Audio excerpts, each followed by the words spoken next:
Recovery हुई 43,200 पर इस समय हम ट्रेड करते हुए, लेकिन 19 पॉइंट ऊपर रह गया है। तो ऊपरी लेवल से हम जो अब कुछ देर पहले 50 पॉइंट ऊपर थे, अब 20 पॉइंट की बढ़त देखने को मिल रही है।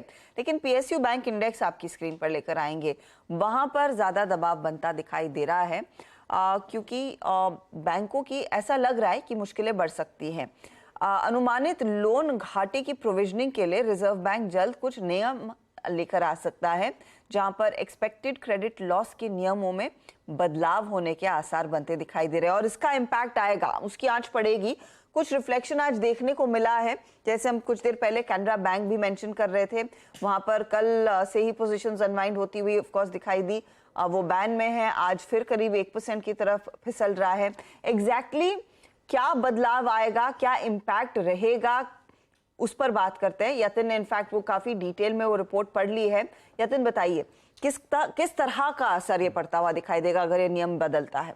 तो देखिए हर्षदा, आरबीआई ने कंसल्टेशन पेपर लॉन्च किया था जनवरी 2023 में और बैंकों ने इस पे अपना फीडबैक दिया फरवरी 2023 में। ईसीएल क्या है? ईसीएल यानी एक्सपेक्टेड क्रेडिट लॉस, और इसकी प्रोविजनिंग में जो ट्रीटमेंट होती है वो आरबीआई बदलाव करना चाहती है।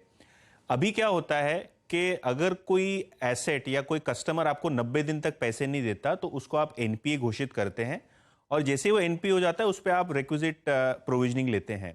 लेकिन अब ये प्रोविजनिंग एनपीए के बाद नहीं, एनपीए के पहले ही आपको लेना होगा, ऐसा आरबीआई अपने कंसल्टेशन पेपर में फ्लोट कर रहा है और इसी को हम लोग कहते हैं एक्सपेक्टेड क्रेडिट लॉस। आपको कितना एक्सपेक्टेशन है कि आपका जो दिया हुआ लोन है वो खराब हो जाएगा, बैड लोन हो जाएगा, और उस बेसिस पे आप एक ईसीएल प्रोविजनिंग करेंगे।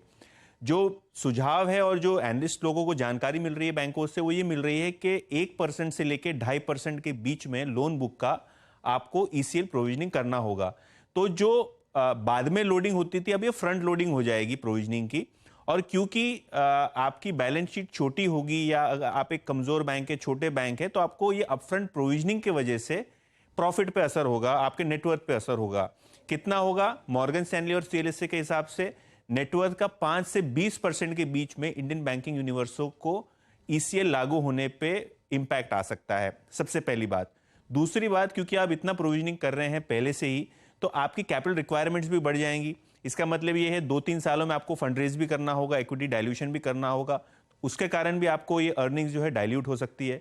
तो बहुत सारे पैमानों पर यह पाया गया है कि जो प्राइवेट सेक्टर की बैंक है, जैसे आईसीआईसीआई बैंक, एक्सिस बैंक या पीएसयू बैंक से बड़ी वाली जैसे बैंक ऑफ बड़ौदा, एसबीआई, इन पे इंपैक्ट मिनिमल होगा क्योंकि बैलेंस शीट बहुत बड़ी है।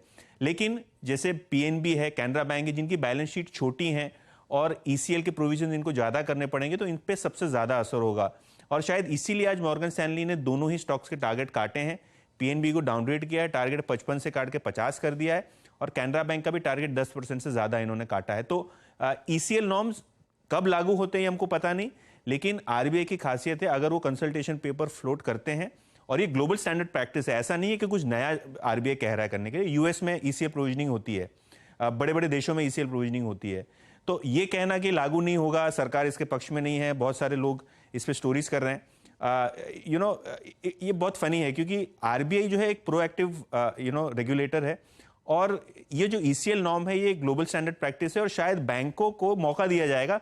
ऐसे नहीं कि आप 2.5% शुरू में ईसीएल प्रोविजनिंग कर दें, फेजेस में शायद ला सकता है आरबीआई, लेकिन क्योंकि कंसल्टेशन पेपर हो चुका है, फीडबैक भी रेगुलेटर को चला गया है, अभी एक क्वेश्चन मार्क है कब होगा। सब कॉन्फ्रेंस कॉल में एनालिस्ट लोगों का एक ही सवाल है, अगर ईसीएल लागू होगा तो आपकी बैंक पे कितना असर होगा। और पिछले 2-3 कॉन्फ्रेंस कॉल जो हुए हैं उनमें सभी पीएसयू बैंक ने यह माना है कि ईसीएल प्रोविजनिंग अगर होगा तो इसका नेटवर्थ पे इंपैक्ट होगा, प्रॉफिट पे इंपैक्ट होगा। कितना होगा, कैसे होगा, वो तो आरबीआई डिसाइड करेगी। नॉर्म्स कभी लाती है, ये क्वेश्चन मार्क है। बिल्कुल यार, शुक्रिया। और हम